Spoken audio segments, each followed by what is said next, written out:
오늘 저희들이 함께 나눌 말씀은 요한복음 7장 1절에서 6절 말씀. 원래는 13절인데 오늘 6절까지만 읽도록 하겠습니다. 요한복음 7장 1절에서 6절. 우리 성경을 가지신 분들은 찾아주시고 화면을 보실 분은 보시고 오늘은 합독하도록 하겠습니다. 7장 1절부터 6절까지 천천히 우리 소리 맞추어서 함께 읽도록 하겠습니다. 7장 1절입니다. 시작. 그 후에 예수께서 갈릴리에서 다니시고 유대에서 다니려 아니하심은 유대인들이 죽이려 함이로라. 유대인의 명절인 초막절이 가까운지라. 그 형제들이 예수께 이르되 당신이 행하는 일을 제자들도 보게 여기를 떠나 유대로 가소서. 스스로 나타나기를 구하면서 묻혀서 일하는 사람이 없나니 이 일을 행하려 하거든 자신을 세상에 나타내소서. 이는 그 형제들까지도 예수를 믿지 아니함이로라. 예수께서 이르시되 내 때는 아직 이르지 아니하였거니와 너희 때는 늘 준비되어 있느니라. 아멘. 얼굴을 못 뵌 지가 한 주밖에 되지 않았음에도 불구하고 참 긴 시간이 흘렀던 것 같습니다. 지난 한 주 동안 수고 정말 많으셨습니다. 물론 개인차가 있었겠지만 그래도 비교적 크게 앓지 않으시고 다 이렇게 건강한 모습으로 다시 만나 뵙게 돼서 너무나 반갑습니다. 모든 것이 하나님의 은혜입니다. 하지만 이런 사태가 좀 발생하지 않도록 우리 교회든 혹은 또 다른 부분이든 대면 예배에 지장이 생기지 않도록 다 함께 각별히 조심하시고 또 그렇게 계속해서 기도했으면 참 좋겠습니다. 제가 호주에 처음 도착했을 때에 이런 얘기를 들은 적이 있습니다. 어떤 내용이냐 하면 이제 제가 그 당시에 오니까 외국에 왔다고 이제 한인들이 막 이런 얘기를 해줍니다. 어떤 얘기냐면 외국에 와서 사는 것과 한국에서 사는 삶은 참 많은 차이가 있습니다. 그런 얘기를 해주면서 그 중에 가장 대표적인 게 뭐냐 하면 좀 부정적인 내용인데, 한국에서는 크게 가족 간의 불화가 자주 일어나지 않는데 외국에 나와서 생활하는 이 형제 자매들을 보면 잘 지내는 가족도 있지만 좀 가족들 간에 불화를 겪으면서 지내는 가정들이 많이 있다, 그런 얘기를 해줬습니다. 처음에는 무슨 말인지 잘 몰랐습니다. 와닿지도 않았고 그게 무슨 말인지 몰랐는데 이제 지금 한 10년 정도 시간이 지나고 여러 성도님들을 만나보고 나니까 제 눈에도 형제 자매임에도 불구하고 좀 친절하게 지내지 못하는 그런 가족들이 제 눈에도 이제 좀 보이기 시작했습니다. 그리고 그때 그분이 제게 해주셨던 말씀이 뭐냐 하면, 형제 자매 부모임에도 불구하고 시기 질투가 나서 관계가 멀어지고 섭섭함을 느껴서 틀어지는 경우가, 심지어 같은 시드니에 살면서도 대화를 하지 않고 만나지 않는 가족들이 있다고 하면서 본인의 얘기를 해주시면 자기 가족 중에도 그렇게 지내는 사람이 있다는 그런 말을 해줬습니다. 그래서 참 가슴 아픈 일이다. 그분들이 그냥 예수님을 모르는 분도 아니고 교회 다니면서 중직을 맡으신 분들인데 그런 일이 있다는 것이 좀 마음이 아팠습니다. 그리고 앞으로 우리 교회가 어떻게 진행될지 제가 잘 모르겠지만 우리 교회는 좀 그런 문제가, 또 우리 교회 관련해서는 그런 문제가 발생하지 않았으면 좋겠다. 또 그리고 오늘 저희들이 살펴볼 말씀 가운데는 예수님의 육신적인 형제들에 대한 얘기가 나오거든요. 또 그러한 원인들을 살펴보면서 정말 하나님께서 원하시는 교회는 그런 문제가 해결되는 교회, 그런 교회가 은혜로 교회 되었으면 좋겠다, 그런 마음을 가지면서 오늘 설교를 한번 시작해 보겠습니다. 지금 저희들이 묵상하고 있는 설교 본문 내용은 요한복음입니다. 요한복음은 여러분들이 잘 아시는 것처럼 사복음서 중에 하나입니다. 사복음서라고 말하면 우리 유초등부 친구들 다 압니다. 마태, 마가, 누가, 요한복음이 사복음서입니다. 이 사복음서가 기록된 목적은 예수님의 생애를 기록한 책이 마태복음, 마가복음, 누가복음, 요한복음입니다. 그런데 마태, 마가, 누가 이 세 개의 성경은 동일한 시점으로 바라본다. 그래서 공관복음이라고 합니다. 같은 관점으로 바라본다. 그런데 요한복음은 그 세 개의 복음서와 조금 다른 관점으로 바라봅니다. 오늘 본문에도 요한복음만에 나타나는 독특한 특징 두 가지가 있습니다. 그 첫 번째 특징이 뭐냐 하면 나머지 세 개의 복음서에는 예수님의 개인 생활이 거의 기록 안 돼 있습니다. 그러니까 다시 말해서 예수님께서 30세 이상 그리고 십자가에 돌아가시기 전까지 공생에 관해서는 자세히 기록하는데 예수님의 사생활이 무엇이었는지는 안 밝히고 있습니다. 그런데 오늘 본문에는 우리가 조금밖에 읽진 않았지만 예수님과 예수님의 형제들이 나왔던 그 대화의 내용, 사생활의 내용이 조금 기록되어 있습니다. 그래서 제가 생각해 봤습니다. 왜 요한복음에만 이 내용이 기록되었을까? 그래서 막 주석서를 찾아보고 관련 서적을 막 찾아보았는데 어디에도 여기에 대해서 말해주는 책이 없었습니다. 그때 제가 이제 곰곰이 생각해 봤습니다. 왜 사도 요한은 이 내용을 적었을까? 그러면서 제 머릿속에 떠오르는 생각이 뭐냐 하면 사도 제자들 가운데 가장 오래 살았던 제자가 바로 요한입니다. 거의 100세에 육박할 정도로 장수를 했습니다. 그러면 보십시오. 요한이 장수했다는 것은 예수님 옆에 있으면서 젊은 시절에 예수님의 형제들도 보았을 것이고 노년의 예수님의 형제들도 보았을 것입니다. 다시 말해서 예수님의 형제들의 비포와 아프터를 명확하게 보고 기록할 수 있었다는 사실입니다. 그리고 그 사이에 변화가 있었다는 것을 요한은 느꼈기 때문에 이것을 기록하지 않았나. 그것이 첫 번째 특징. 두 번째 특징은 내용이 과감하게 생략되어 있다는 것입니다. 무슨 말이냐 하면 오늘 본문 2절에 보면 이렇게 나와 있습니다. 유대인의 명절인 초막절이 가까운지라. 다시 말해서 오늘 본문이 기록된 시대적인 배경은 초막절이라는 것입니다. 그러면 여러분들 요한복음 6장이 기록된 시간적 배경이 뭔지 아십니까? 요한복음 6장 4절에 나와 있습니다. 마침 유대인의 명절인 유월절이 가까우니라. 그러니까 지금 요한복음 6장과 요한복음 7장에는 유월절과 초막절이라고 하는 시간적인 배경이 있습니다. 유월절은 지금 우리가 살아가는 달력으로 말을 한다면 3월이나 4월이 유월절입니다. 초막절은 9월이나 10월이 초막절입니다. 그러면 시간적으로 6장과 7장에는 시간적으로 어느 정도 간격이 있을까요? 대략적으로 6개월 정도의 시간적인 간격이 있다는 것입니다. 그런데 오늘 본문에는 어떻게 나와 있냐면 한 줄의 공란으로 나와 있습니다. 6장이 끝나고 7장이 시작됐는데 그 사이에 6개월이 지났습니다. 그러면 그 6개월 동안 아무 일이 없었느냐? 그렇지 않습니다. 엄청나게 많은 사건이 있었습니다. 가장 대표적인 것이 오병이어 사건을 한 번 더 반복했던 칠병이어 사건 아십니까? 물고기 2마리와 칠병이어니까 맞죠? 떡 7개로 4,000명을 먹이신 사건이 그 이후에도 있었습니다. 뿐만 아니라 여러분들이 너무 잘 아시는 가이사라 빌립보라는 곳에 가서 베드로가 뭐라고 고백을 했죠? 주는 그리스도시요 살아계신 하나님의 아들이시니다 고백했던 그 사건이 바로 이 시절에 있었습니다. 뿐만 아니라 예수님께서 모세와 엘리야를 만나서 변화산에서 변화된 사건이 바로 이 기간 동안 있었습니다. 엄청나게 중요한 사건이 있었음에도 불구하고 요한은 다 생략했습니다. 그냥 유월절에서 바로 초막절로 넘어갔다는 사실입니다. 왜 요한은 다 생략했을까요? 이유는 단 하나입니다. 집중하기 위해서. 하나님의 아들이신 예수님께 집중하기 위해서 그 내용을 다 기록할 수 있지만 일단은 거기에 초점을 맞추기 위해서 과감히 생략해버렸다는 것입니다. 자, 이러한 사전적인 배경을 가지고 오늘 본문을 한번 들어가 보겠습니다. 오늘 본문 1절 말씀입니다. 제가 읽어봅니다. 그 후에 예수께서 갈릴리에서 다니시고 유대에서 다니려 아니하심은 유대인들이 죽이려 함이러라. 이 부분에서 가장 먼저 살펴볼 단어는 그 후에, 어쩌면은 제가 방금 앞에 말씀드렸던 내용과도 조금 연관이 있습니다. 무슨 말이냐면 요한은 어떤 큰 변화가 있을 때마다 시작될 때 그 후에라고 하는 단어로 시작합니다. 그 예가 요한복음 5장 1절에 시작할 단어가 보십시오. 그 후에라고 되어 있습니다. 요한복음 6장 1절 시작할 때 뭐라고 되어 있을까요? 당연히 그 후에라고 되어 있습니다. 요한복음 5장의 배경은 보십시오. 6월절입니다. 그때 무슨 일이 있었냐면 여러분 묵상에서 다 아시겠지만 베데스다라고 하는 연못, 이름이 뭐였죠? 자비의 집이었습니다.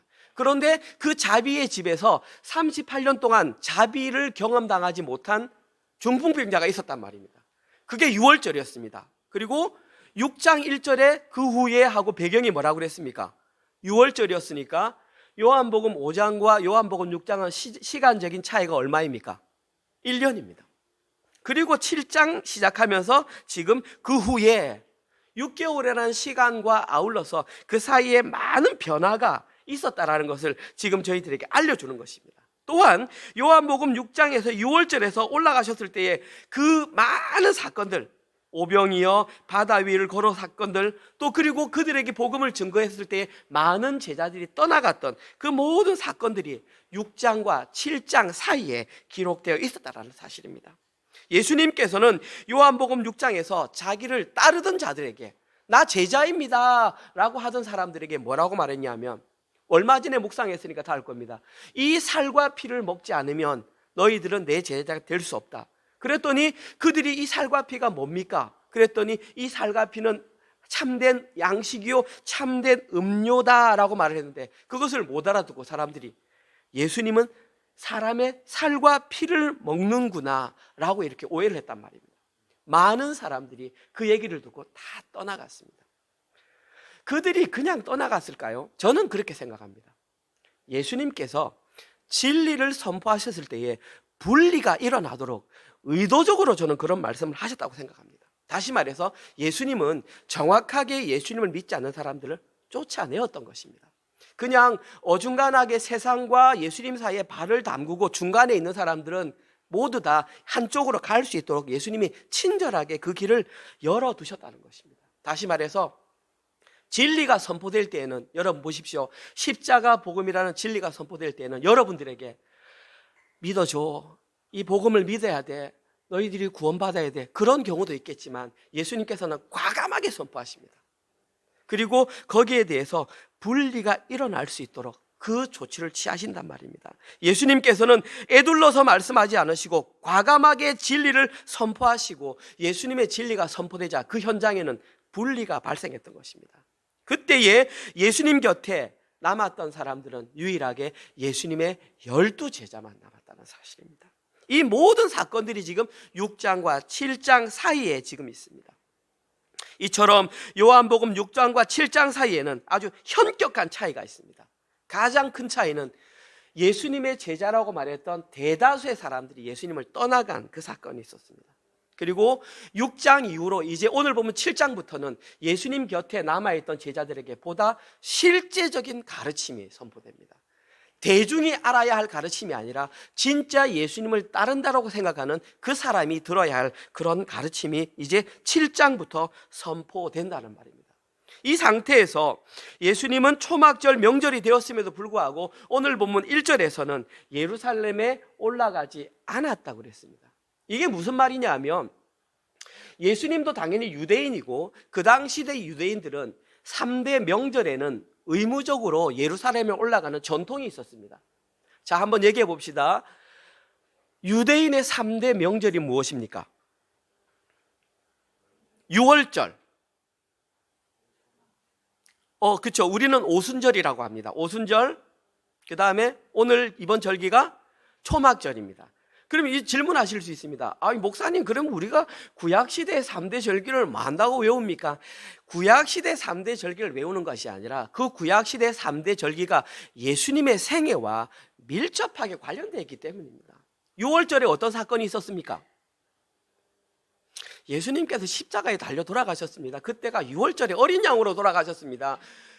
출애굽 때의 어린 양이 바로 나라는 사실을 알려주기 위해서 6월절 시간에 맞추어서 돌아갔습니다. 요한복음에 왜 계속해서 6월절에 나올까요? 그때 죽으시는 것을 암시하는 것입니다.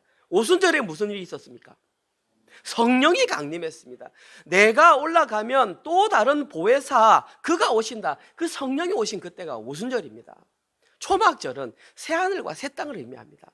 그때에 하나님의 나라가 완성되는 것을 이렇게 보여주는 사건입니다. 이 세 사건, 세 절기 때는 유대인들은 다 올라갑니다. 그런데 오늘 본문에서 예수님은 안 올라갔습니다. 그런데 왜 안 올라간다고 했습니까? 1절에 보니까 오늘 본문에서 예수님이 올라가지 않으신 이유는 유대인들이 그들을 죽이려 하기 때문이다라고 나와 있습니다. 표면적인 이유는 명확하게 나와 있습니다. 실제로 죽이려고 했습니다. 지난주 주일 설교 때 그 이유를 제가 2가지 말씀드렸습니다. 첫 번째, 죽이려고 했던 이유가 뭐죠? 안식일을 범했기 때문에 예수님은 의도적으로 안식일 날마다 기적을 행하셨습니다. 그러면서 안식일의 주인이 나다라고 알려주셨거든요. 그러니까 유대인들은 막 지금 분이 난 겁니다. 그런데 이까지는 참을 수 있는데 두 번째 왜 죽이려고 했습니까? 하나님이 내 아버지다, 신성 모독을 했기 때문에 이제 더 이상 참을 수 없었습니다. 완전히 죽음에 해당하는 중범죄에 해당했기 때문에 예수님을 죽이려고 이제 했습니다. 그래서 예수님은 그들이 죽일까봐 안 올라갔구나. 과연 이게 진짜 이유일까요? 우리 예수님이 이제 유대인들이 막 잡아 죽일 거니까 겁나 무서워, 나 이제 안 올라갈래. 예수님이 과연 그렇게 하실까요? 이것은 단지 표면적인 이유입니다. 예수님이 진짜 올라가신 이유는 그것이 아닙니다. 이건 말이 안 됩니다. 예수님은 하나님이십니다. 그 하나님이신 그분이 인간의 몸을 입고 이 땅에 성육신 하신 분이 바로 예수 그리스도이십니다. 그분이 죽기 위해서 오신 그분이 자기의 죽음이 두려워서 예루살렘에 올라가지 않는다는 것은 말이 안 되는 사실입니다. 예수님이 진짜 올라가신 이유는 오늘 보면 6절에 나와 있습니다. 제가 읽어보겠습니다. 예수께서 이르시되 내 때는 아직 이르지 아니하였거니와 너희 때는 늘 준비되어 있느니라. 예수님께서 안 올라가신 진짜 이유는 아직 때가 안 됐기 때문입니다. 여기서 중요한 단어는 내 때입니다. 오늘 본문에서 여러분들이 설교를 마치고 집으로 돌아가실 때에 머릿속에 두고 가셔야 될 것은 내 때의 의미입니다. 이 내 때가 무엇인지를 알아야 되는데, 이걸 다른 말로 말하면 예수님이 말씀하시니까 무슨 때입니까? 예수님의 때입니다. 자, 예수님의 때를 밝히기 전에 그 뒤에 나와 있는 너희 때는 늘 준비되어 있느니라, 이 너희 때의 의미를 알펴보면 예수님의 때가 무엇인지를 우리는 명확하게 알 수 있습니다. 따라서 저희들은 너희의 때가 무엇인지를 먼저 한번 밝혀보겠습니다. 여기에 기록된 너희의 때, 이것은 바로 표면적인 이유는 오늘 본문 그대로 기록된 것은 예수님의 동생들이 예루살렘 올라갈 때, 예수님의 동생들이 예루살렘으로 올라가는 그때가 바로 너희의 때입니다. 다시 말해서 나는 예루살렘에 올라갈 때가 안 됐지만 너희들은 언제든지 원하면 올라갈 수 있다, 지금 그 말을 하는 것입니다. 자, 그러나 이것 또한 표면적인 때입니다. 이 너희의 때라는 곳에는 엄청나게 놀라운 그 어떤 영적인 메시지가 지금 포함되어 있었습니다. 요한복음 6장에서 예수님을 따르던 대부분의 제자들을 돌려보내셨던 예수님께서는 그 당시 예수님 옆에 남아 있었던 예수님의 형제들, 육적인 형제들의 영적인 상태와 예수님을 떠나갔던 많은 사람들의 영적인 상태가 비슷했습니다. 지금 그때를 예수님께서는 너희의 때라고 말했습니다. 예수님을 떠나갔던 대부분의 사람들이 요청했던, 예수님으로부터 얻기 원했던 것이 무엇입니까? 그들은 예수님이 정치적인 메시아가 되어서 이 땅을 지배하기를 원했습니다. 마찬가지로 오늘 본문에 등장하는 예수님의 육신적인 형제들도 예수님이 육신적으로 왕이 되어서 정치적인 메시아가 되어서 이 땅의 정치를 장악하기를 원했다라는 사실입니다. 다시 말해서 예수님의 육신적인 형제들이 예수님을 향해서 품었던 마음은 세상적 욕망의 실현이었던 것입니다. 그때 세상적 욕망이 실현되는 그때를 오늘 본문에는 너희의 때라고 했습니다. 여러분 한번 보십시오. 예수님의 형제들은 예수님과 함께 가나 혼인잔치에 초대받았습니다. 그때에 물이 포도주로 변하는 기적을 자신의 두 눈으로 똑똑히 보았습니다. 그러함에도 불구하고 그들은 여전히 너희의 때, 세상적 욕망이 실현되는 그때를 살아가고 있었다는 사실입니다. 이 너희의 때에 해당하는 사람들의 삶의 방동이나 그들의 행동에 혹은 생각에는 한 가지 공통점이 있습니다. 그것이 뭐냐 하면 그들은 오직 눈에 보이는 것에만 집중한다는 사실입니다. 그들은 자기가 원하는 것들을 얻기 위해서만 살아갑니다. 또한 그들은 자기가 높임받는 곳에만 온 신경을 다 쓰고 있습니다. 그래서 이들이 생각하는 모든 사고는 다 자기 중심적 사고입니다. 나에게 유리한 것은 다 선입니다. 그 때를 살아가는 사람들이 바로 너희의 때를 살아가는 사람들이고, 이 때가 바로 예수님 형제들이 살아가는 때였습니다. 오늘 보면 3절과 4절에는 그들과 예수님의 대화 내용이 이렇게 나옵니다. 제가 읽어보겠습니다.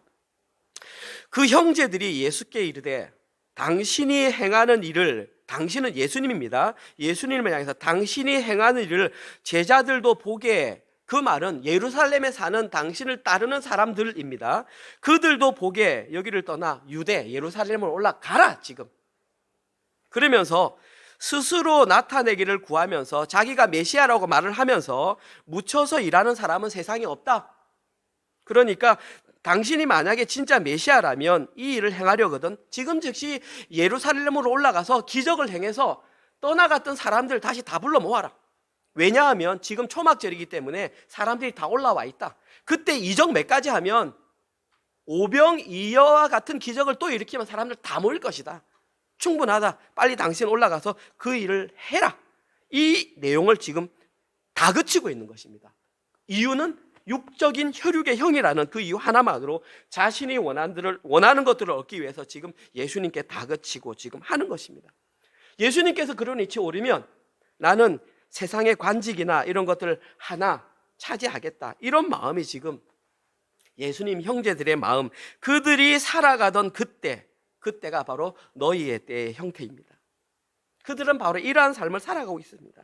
이들은 지금 진리의 실체이신 예수님을 눈앞에 두고도 그들과 혈육적인 관계를 맺고 있으면서도 이렇게 행동을 했다는 사실입니다. 어떻습니까?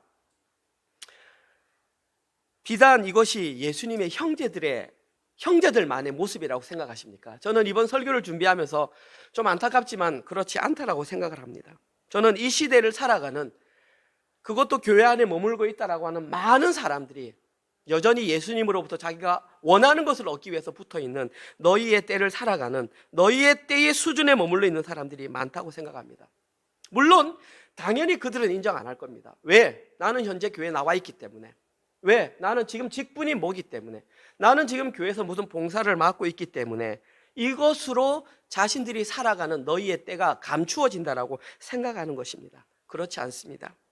이들이 마지막까지 예수님의 때를 발견하지 못하고 너희의 때에 머물러 있다면, 이들이 아무리 교회에 머물러 있고 중요한 직책을 맡고 있고 예수님과 어떤 육적인 관계를 맺고 있다 할지라도 이들에게 해당되는 것은 오직 심판밖에 없다라는 사실입니다. 어쩌면 지금 제가 이 설교를 하면 불편해 하실 분들도 계실 수 있습니다. 마음이 좀 상하실 수 있습니다. 그러나 예수님께서 말씀하셨듯이 올바른 것이 올바로 선포되어야 합니다. 우리의 신앙은 우리의 말이 아니라 우리의 삶이 어느 때를 살아가는지 점검하는 것이, 그것이 우리의 올바른 신앙생활입니다. 그런데 이와는 정확하게 반대의 때를 살았던 그 사람들이 바로 내 때, 예수님의 때를 살아가는 사람들의 모습입니다. 오늘 본문에 기록된 예수님께서 말씀하셨던 내 때는 마찬가지로 예수님께서 지금 당장 예루살렘으로 올라갈 그 때를 말합니다. 마찬가지로 이것은 표면적인 때입니다. 여기에도 예수님의 영적인 의미가 포함되어 있습니다. 여기서 예수님께서 말했던 진짜 내 때의 의미는 하나님의 구원 목적이 온전하게 실현되는 그 때입니다. 하나님이신 그분이 이 땅에 예수님의 몸을 입고 오셔서 그것이 실현되는 그때가 언제입니까? 십자가에 달려 돌아가시는 그때죠. 그럼 예수님께서 말한 모든 포커스는 십자가를 지는 그때에 지금, 그럼 다시 말해서 나는 아직 십자가 질 때가 안 되었어. 지금 초막절입니다. 예수님은 언제 돌아가셨다고 그랬습니까? 6월절로 지금 그러면 시간적으로 몇 개월 남은 겁니까? 6개월 남은 겁니다. 지금은 3년 가을입니다. 예수님은 4년 3, 4월에 6월절에 돌아가셨습니다. 시간적으로도 6개월 남았고 내용적으로도 지금 아직 예수님께서 더 하셔야 될 일이 있다는 말입니다. 이 모든 내용을 알고 계셨던, 자신이 어떠한 죽음을 당하는지를 아셨던 예수님의 죽음 가운데 가장 고통스러웠던 것은 육체적인 죽음이 아니라 하나님과의 분리되는 끊어짐이었습니다. 그 고통을 기록한 것이 요한복음 17장 대제사장적 기도, 피눈물을 흘리며 했던 그 기도, 그 내용을 다 아셨습니다. 그러면서도 예수님은 그때를 가신다고 말씀하셨고, 그런 분이 자기가 죽음 당하는 것을 두려워하실 수는 없었습니다. 바로 이러한 예수님이 하나님의 구원 목적에 맞게 살아가는 그때가 바로 예수님의 때입니다. 뿐만 아니라 예수님의 곁을 다 떠나가고 남았던 12명의 제자들이 이제 앞으로 장차 살아가게 될 그때가 바로 예수님의 때입니다. 이들은 그들의 삶을 통해서 예수님께서 걸어가셨던 낮아지고 낮아짐의 때를 걸어가야 하고, 심지어 원수를 사랑해야 되는 지경에까지 걸어야 하고, 나중에는 자기의 목숨을 내어놓는, 자기를 부인하고 자기 십자가를 지는 그때의 삶을 걸어가는, 그들이 살아가는 삶이 바로 예수님의 때라는 것입니다. 저는 오늘 본문과 관련하여 예수님의 때를 살아갔던 두 부류의 사람을 여러분께 소개시켜 드리고 싶습니다. 여기에 해당하는 첫 번째 부류의 사람들은 혀를 다스리는 사람들입니다. 자기의 혀를 다스리는 사람입니다. 오늘 본문에는 예수님의 형제가 누구인지 정확하게 안 나와 있습니다. 그런데 마태복음 13장 55절에는 예수님의 동생들 이름이 등장합니다. 마태복음 13장 55절. 이는 그 목수의 아들이 아니냐, 그 어머니는 마리아, 그 형제들은 야고보, 요셉, 시몬, 유다라 하느냐. 예수님의 지금 동생들의 이름이 나오네요. 야고보, 요셉, 아버지 이름을 땄네요. 시몬, 베드로와 이름이 똑같네요. 유다. 이 네 명의 형제가 이름이 명확하게 지금 나와 있습니다. 제가 오늘 예수님의 때의 첫 번째 부류와 관련된 사람을 소개하면서 예수님의 형제 가운데에 야고보의 이름을 여러분께 언급해드리고 싶습니다. 신약 성경에는 야고보가 많이 등장합니다. 예수님의 12제자 가운데에도 야고보가 2명이 있습니다. 베드로, 안드레, 다음에 누구죠? 야고보. 그 다음 쭉 뒤에 가면 누가 나오죠? 알페오의 아들 야고보가 나오죠. 왜 거기다가 자꾸 알페의 아들을 붙일까요? 앞에 야고보가 헷갈리니까 그런 거죠. 예수님이 12명의 제자 가운데 2명이면 하여튼 뭐 엄청나게 많은, 그 당시에 흔한 이름이었겠죠. 그런데 예수님의 동생 이름도 지금 야고보입니다. 이 야고보와 관련해서 가장 여러분들이 아셔야 될 큰 특징이 뭘까요? 이 야고보가 바로 여러분들이 보시는 성경 야고보서를 기록했던 저자가 바로 이 야고보라는 사실입니다. 그러니까 여기에 이제 감안을 해야 돼요. 왜 야고보가 이 야고보 성경을 기록했을까? 성경학자들이 추정하기를 야고보서는 AD 45년에서 49년경에 기록되었다고 추정을 합니다.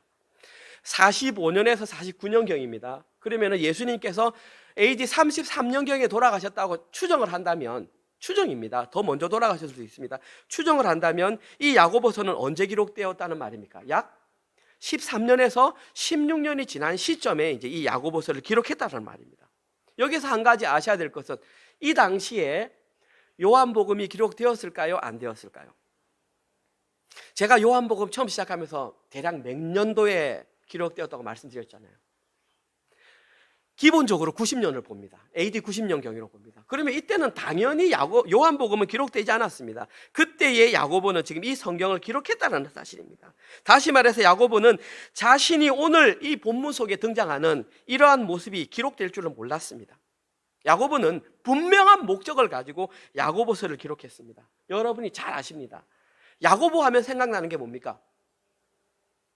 아셔야 됩니다, 여러분. 야고보서 하면은 행함이 있는 믿음, 이건 다 아셔야 됩니다. 야고보서 하면 행함이 있는 믿음을 기록했다. 자, AD 45년에서 48년, 49년에서는 사도 바울이 열심히 활동하던 시절입니다. 사도 바울이 가장 강조했던 것이 뭡니까? 이신칭이 아닙니까? 믿음으로 구원받는다. 자, 그런데 지금 이 당시에 야고보 사도는 행함이 있는 믿음을 해야 한다라고 했으니까 어떤 면에서 보면 의견이 상충될 수도 있습니다. 오해하는 사람도 있을 수 있고 갈등하는 사람도 있을 것입니다. 그러함에도 불구하고 야고보서는 이 성경을 기록해야만 했습니다. 왜냐하면 자기가 행했던 과거의 모습이 있기 때문입니다. 명확한 건 아닙니다. 이거 뭐 제가 어떻게 뭐 유추할 수도 없지만 제가 생각해 볼 때에 야고보 사도가 야고보를 기록하면서 막 여러 가지 말을 하면서 오늘 본문에서 혀에 관한 얘기를 야고보서에서 굉장히 많이 기록했습니다. 왜 그랬을까요? 제가 추정하기를 오늘 본문 3절에서 예수님을 향해서 당신이 왜 안 올라가? 순서를 보십시오. 야고보가 제일 먼저 있습니다. 그러면은 순서상 본다면 첫 번째 동생이 야고보일 가능성이 아주 높습니다. 나이도 비슷할 것이고 메시아로 봤으니까 혈기가 가득해서 형에게 했겠죠. 형님 안 올라갑니까? 빨리 가서 막 이 독서로 당신 말이야 막 우리를 위해서 이렇게 하지 않았을까?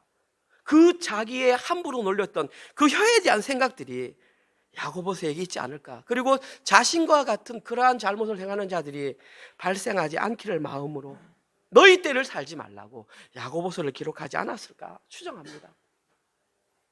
관련 구절 몇 가지만 살펴보겠습니다. 야고보서 1장 26절. 누구든지 스스로 경건하다 생각하며 자기 혀를 재갈 물리지 아니하고 자기 마음을 속이면 이 사람의 경건은 헛것이라.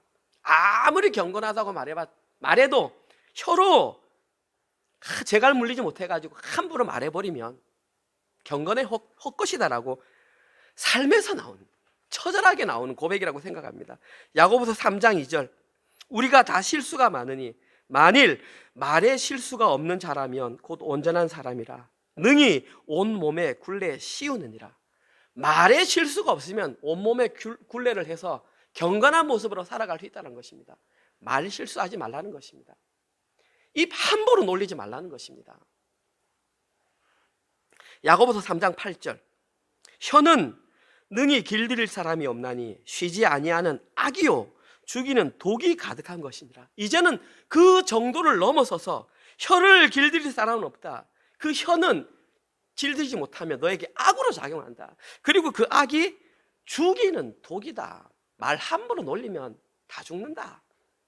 처절하게 그 속에서 내가 너희 때를 살 때에, 나중에 말씀드리겠지만 오순절 성령 강림을 체험하기 전에 내가 내뱉었던 모든 말들은 다 쓰레기였구나. 다 죽이는 말이었구나. 야고보는 처절하게 말을 하고 있는 거죠. 그래 살지 마라. 내처럼 살지 말라는, 너희 때를 살지 말라는 것입니다. 야고보 사도는 처절하리만치 예수님의 때를 살고 있는 자들 향해 너희의 입과 혀를 다스리라고 권고하고 있습니다. 저희들이 진짜 예수님의 때를 살고 있는 자들이 맞다면 이제 저희들은 여기에 대한 심각성, 혀의 놀림에 대한 심각성을 알아야 됩니다. 함부로 혀를 움직이면 안 되는 것입니다. 습관적으로 나오는 부정적인 혀, 상대방을 평가하고 비난하고 비방하는 혀, 정말 악이며 죽이는 독이 가득한 것입니다. 야고보는 이 모든 것을 자신의 삶에서 처절하게 느끼고 고백을 했던 것입니다. 다음으로 오늘 본문에 기록된 두 번째 부류의 사람은 성령 충만한 사람입니다. 여기에 해당하는 사람은 예수님의 형제, 오늘 본문에 기록된 막내인 것 같습니다. 유다에 관한 내용입니다. 야고보와 마찬가지로 성경에는 여러 명의 유다가 등장합니다. 가장 대표적인 인물이 누구죠? 가롯 유다죠. 가롯 유다인데 재밌는 것은 예수님의 12제자 가운데에 가룟 유다 말고 유다가 또 있었습니다. 그 유다의 이름은 다데오입니다. 다데오. 유다와 헷갈릴까 봐 이름을 다데오라고 그렇게 기록했습니다. 예수님의 12명의 제자 가운데에도 유다가 2명이나 있었습니다. 그런데 오늘 본문에 기록된 유다는 예수님의 동생 유다입니다. 예수님의 동생 유다를 언급한 이유도 마찬가지입니다. 유다도 성경을 기록했습니다. 유다가 성경한 성경책이 무엇입니까? 유다서입니다. 유다서는 어디에 있을까요? 성경에 있어요? 유다서는 요한계시록 바로 앞에 있습니다. 대부분의 사람들이 유다서가 어디 있는지 모릅니다. 유다서는 한 장 딱 기록되어 있습니다.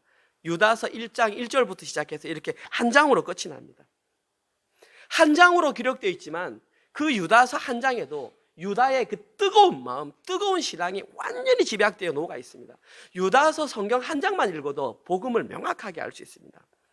유다서가 기록된 시기는 성경학자들은 AD 60년에서 80년으로 추정합니다. 60년에서 80년 같으면 이미 예수님께서 돌아가시고 30년에서 40년, 50년이 지난 시점이기 때문에 예수님의 동생이라 할지라도 그의 나이는 많이 있을 것입니다. 이미 어른이 되어 있습니다. 노년의 교회 지도자가 되어 있을 것입니다. 유다는 특별히 유다서를 통해서 한 가지 내용을 강조하고 싶었는데 그것이 바로 성령 충만한 자의 삶이었습니다. 어떤 사람이 성령 충만한 삶인가? 반대로 얘기해서 과거에 자기 자신은 성령에 충만하지 못했던 사람이라는 사실이죠. 이를 언급하면서 유다는 세 종류의 사람이 성령 충만하지 못한 사람의 예에 해당한다고 봤습니다. 유다서 1장 11절입니다. 제가 읽어봅니다. 화 있을진저 이 사람들이여 가인의 길에 행하였으며 삭슬 위하여 발람의 어그러진 길로 몰려갔으며 고라의 패역을 따라 멸망을 받았도다. 예수님의 동생 유다는 세 사람을 언급하고 있습니다. 첫 번째 언급된 인물이 가인. 너무 잘 알지 않습니까? 가인이 누굽니까? 아담과 하와의 장남 아닙니까? 가인이 태어났습니다. 여러분, 인류 최초의 사람들로부터 처음으로 태어난 인물이다. 엄청나게 특권을 누린 사람입니다. 정말 대단한 인류 중에 최고의 특권을 누린 사람이 가인이었는데, 안타깝게도 동생과 관계 속에서 하나님께서 자신의 제사를 받지 않았다고 해서 아벨을 죽여버렸던 최초의 살인자가 바로 가인이었습니다. 가장 큰 특권의 자리에서 최초의 살인자라는 그 불명예를 얻게 된 사람이 바로 가인의 길. 두 번째 등장하는 사람이 발람입니다. 발람 하면 누가 생각납니까? 발락이 생각나야 됩니다. 발락 하면 모압 족속이 생각나고 돼요. 발람은 어떤 사람이냐면 보십시오. 거짓 선지자의 대표적인 인물입니다. 여기서 주목해야 될 단어는 선지자입니다. 선지자는 뭐 하는 사람입니까? 하나님의 음성을 들어서 전해주는 사람이 선지자입니다. 발람은 하나님의 음성을 들어서 사람들에게 축복해 주는 사람이 발람이었습니다. 그 사람의 축복이 얼마나 맞았던지 모압 왕이 발락이 그 소문을 듣고 이 사람을 돈 주고 데려와서 이스라엘을 저주해 달라고 했습니다. 그런데 아무리 저주를 하려고 해도 하나님께서 그 입을 막아버렸습니다. 저주가 안 되니까 자꾸 축복말을 하는 겁니다. 그래서 그럼 너 차라리 저주하지 마라, 제사만 드려라 했는데 이 발람이 꾀를 냈습니다. 어떤 꾀를 냈냐 하면 보십시오. 모압에 신을 섬기는 음란한 여자들을 이스라엘 남자들에게 소개시켜줬습니다. 이 이스라엘 남자들이 모압의 여인의 눈이 돌아가지고 하나님께 음란한 짓을 행하면서 그 여인들을 따라가서 모압 신을 섬기는 일이 이스라엘에 발생하고 말았습니다. 그 일의 주체자가 누구냐 하면 바로 발람이었습니다. 그는 선지자였음에도 불구하고, 하나님의 음성을 듣는 선지자였음에도 불구하고 그런 악의 도구로 사용되다가 처참하게 모압 족속이 멸망을 당할 때에 발람의 목도 잘리고 말았습니다. 세 번째 인물이 고라입니다. 고라는 우리 청년들이 잘 모를 수 있겠습니다. 고라는 모세 시대의 사람입니다. 이 고라의 특징이 뭐냐 하면 레위인입니다. 모세 지파가 어디 지파입니까? 레위 지파죠. 나 레위 지파, 모세 레위 지파. 그러면 같은 레위 지파, 니나 내나 동등이네? 왜 너만 대장 노릇해? 나도 한번 해보겠어. 사람들 모아가지고 어깨 딱 해가지고 내 말 들어, 나도 레위 지파야 하다가 된통 당한 사람이 바로 고라입니다. 하나님의 제사장 직분을 감당할 수 있는 특권을 받았던 이 고라가 하나님께서 세우신 지도자 모세를 대적함으로 말미암아 처절하게 멸망을 당했던, 그것도 세상에 유례없는 땅이 갈라지는 그 멸망을 당했던 사람이 바로 고라였습니다. 유다는 이들이 이렇게 멸망을 받을 수밖에 없던 이유를 오늘 본문 19절에, 유다서 1장 19절에 이렇게 밝혔습니다. 이 사람들은 분열을 일으키는 자며, 그 세 사람들입니다. 육에 속한 자며, 자 여기 주목해야 될 육에 속한 자, 육에 속한 자가 누구냐 하면 너희 때를 살던 사람들이에요. 그들은 특징이 성령이 없는 자니라. 보십시오. 분열을 일으키며 육에 속한 자들이 바로 성령이 없는 자들, 너희 때를 살던 사람들이 바로 성령이 없는 사람들이라는 사실입니다. 유다는 이들이 이렇게 행동할 수밖에 없었던 그 첫 번째 이유가 성령을 경험하지 못했기 때문입니다. 사실 성령만 가지고도 지금 설교할 게 굉장히 많습니다. 오늘은 그 전 자세한 내용은 다 상냥하면서 그냥 이들에게 성령이 없었다라는 사실만 설명을 드리겠습니다.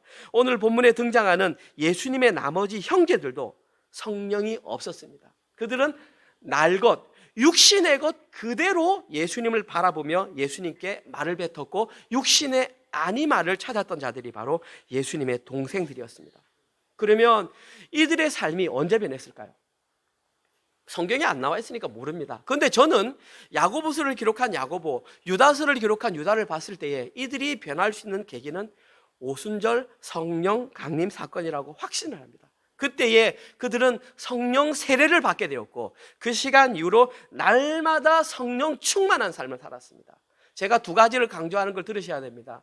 그들은 오순절 사건 때 성령 세례를 받았고, 매일매일의 삶을 통해서 성령 충만한 삶을 살았습니다. 성령 세례는 단번에 일어나는 사건입니다. 예수 그리스도를 구주로 영접한 사람들은 반드시 성령 세례를 받아야 합니다. 성령 세례가 있을 때에 일어나는 가장 큰 특징, 연합됨입니다. 하나됨이 일어납니다. 오순절 사건, 사도행전 2장에서 성령 강림이 있을 때 일어날 첫 번째 사건, 언어가 통합되는 연합이 일어났습니다. 두 번째, 성령 세례가 일어났을 때에 교회가 형성되었습니다. 은혜로 교회가 예수님을 머리로 한 교회가 되기 위해서는 여러분 각자가 성령 세례를 받으셔야 됩니다. 그리고 매일매일의 삶을 통해서 성령 충만을 경험해야 됩니다. 성령 충만을 경험할 때 나타나는 특징이 뭐냐 하면 선포와 섬김과 증거에 관한 권세가 나타나는 것이 성령 충만합니다. 주변 사람들에게 예수님의 십자가 복음을 전하고 싶은 그런 막 이게 일어납니까? 그때 여러분은 성령 충만할 때입니다. 누군가를 섬기고 싶고 낮아지고 싶고 누군가를 세워주고 싶을 때 여러분은 성령 충만한 상태입니다. 성령 충만은 반복되어 일어납니다. 매일매일 먹는 그 사람이 예수님의 때를 살아가는 사람입니다. 여러분들은 마음속에 성령의 임재가 있는지, 나는 예수님의 때를 살고 있는지 날마다 점검해 보셔야 됩니다. 점검할 수 있는 가장 좋은 방법은 내 혀를 보면 됩니다. 찬양이 나오고 감사가 나오고 세워줌이 나오고 격려가 나오면 성령 충만합니다. 반대는 얘기하지 않겠습니다. 여러분은 평소에 어떤 말들을 자주 하십니까? 곰곰이 생각해 보십시오. 처절하게 생각해 보셔야 됩니다. 오늘 이 순간만 모면하고 그냥 웃고 넘길 일이 아닙니다.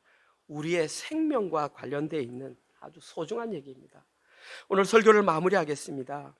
저희들은 오늘 설교 본문을 통해서 자신이 어느 때를 살고 있는지를 점검해 보셔야 됩니다. 나의 인생은 너희 때를 살고 있는지 예수님의 때를 살고 있는지.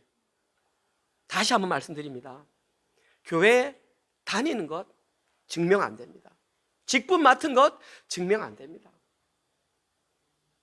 여러분의 삶이 그것으로 드러나야 합니다. 특별히 하는 말로 증명하십시오. 혀를 통제하는지를 여러분들이 한번 정말 살펴보십시오. 그 사람들이 바로 혀를 다스리는 자들이며 성령 충만한 자들입니다. 이렇게 예수님의 때를 살아가는 자들이 요한복음 6장에서 예수님이 계속해서 반복했던 단어가 하나 있습니다. 그 단어가 뭡니까? 영생입니다. 여러분, 영생은 여러분 이 세상 꼴깍하고 죽어서 가는 게 영생이 아니고 영생은 살았을 때에 예수님과 동행하는 예수님의 다스림을 받는 그 삶이 영생입니다. 지금 여러분들이 예수님의 다스림을 받고 살고 있다면 여러분은 영생을 누리는 것입니다. 그 삶이 바로 성령 충만한 삶입니다. 저는 2022년 새해를 시작하면서 저희 은혜로 교회 모든 성도님들이 실제 여러분의 삶을 통해서 그러한 성령 충만한 삶을 사시면서 영생을 누리셨으면 좋겠습니다.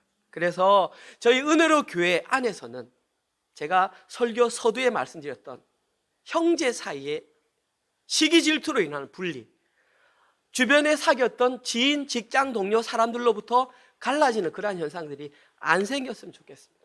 안 생길 수 있는 유일한 방법은 날마다 성령 충만하면 됩니다. 그 한 방법이 혀를 조심하십시오. 내가 잘못 놀리는 그 혀로 말미암아 그런 발단이 될 가능성이 아주 높습니다. 이번 한 주 동안도 저희 은혜로 교회 모든 성도님들은 너희 때에 머물지 마시고 성령의 임재로 말미암아 예수님의 때에 머무셔서 매일매일의 삶을 영생을 누리는 삶 경험하시는 모든 분들이 되시기를 주님의 이름으로 축원드립니다. 아멘. 우리 하나님 감사합니다. 오늘도 귀한 말씀으로 저희들의 우둔한 귀를 열어주시고 막혀있던 저희들의 눈을 열어주시니 참으로 감사합니다. 하나님, 우리의 삶을 돌아보며 너희의 때를 살고 있지 않는지 돌아보게 하시고 주어진 우리의 모든 삶을 통해 예수님의 때를 살아가는 우리 모든 은혜로 성도들 되게 하여 주시옵소서. 그리하여서 그 삶의 증거로 하나님께서 우리에게 주셨던 이웃을 사랑하게 하시고 우리의 모든 주변 사람들을 기쁨으로 섬기게 하시고 특별히 우리의 혀를 통하여 범죄하지 않으며 다른 사람을 실족해 하지 않으며 세워주는 그런 삶을 살아가는 모든 성도들 되게 하여 주시옵소서. 세상이 다 다 그 길로 걸어간다 할지라도 저희 사랑하는 은혜로 교회 모든 성도님들은 세상과는 다른 길을 걸어가는 우리 사랑하는 은혜로 교회 되게 하여 주시옵소서. 그러한 마음으로 한 주간 동안 벌어드렸던 또 우리의 물질을 하나님께 예물로 올려드렸습니다.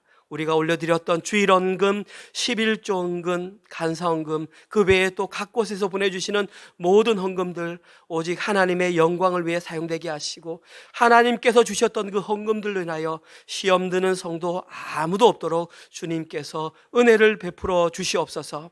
이제는 우리 주 예수 그리스도의 은혜와 하나님의 사랑하심과 성령님의 위로교통 감화하심, 깨닫게 하심이 너희의 때를 살아가지 않고 오직 예수님께서 허락하신 예수님의 때를 살아가며 그들의 삶을 통해 영생을 누리는 사랑하는 모든 은혜도 성도를 위해 충만하기를 주님의 이름으로 축원합니다. 아멘.